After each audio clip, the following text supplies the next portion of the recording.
And the unrest sweeping across China as citizens rise up in mass protest against severe COVID restrictions. Some are now calling for China's president to step down. Maggie Rulli has the story. And Maggie, this is unprecedented.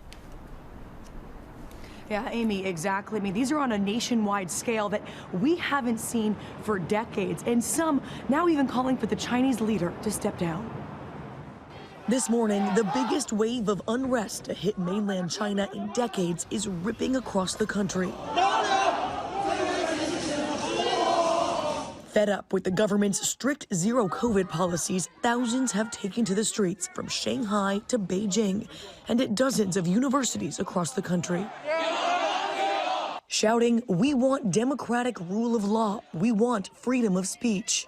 Many holding up blank pieces of paper, a symbol of the growing movement designed to avoid arrest and call out censorship as they protest the lockdowns. And some in Shanghai calling for the country's president, Xi Jinping, to step down.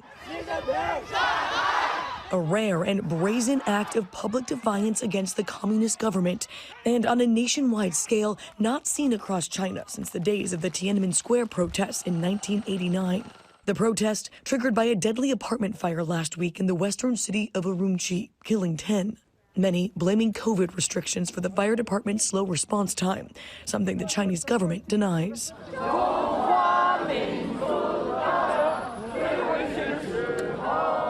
Police facing off with protesters as state media reports that the war against the pandemic must go on. This BBC reporter says he was beaten simply for covering the story.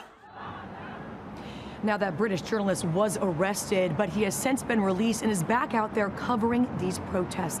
And guys, it does appear that some changes are happening. Overnight, a number of cities across China began easing some of their COVID restrictions almost in real time. Some lifting lockdowns, others changing up their testing requirements, perhaps in an attempt to diffuse these protests.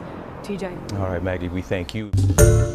Hi, everyone. George Stephanopoulos here. Thanks for checking out the ABC News YouTube channel. If you'd like to get more videos, show highlights, and watch live event coverage, click on the right over here to subscribe to our channel. And don't forget to download the ABC News app for breaking news alerts. Thanks for watching.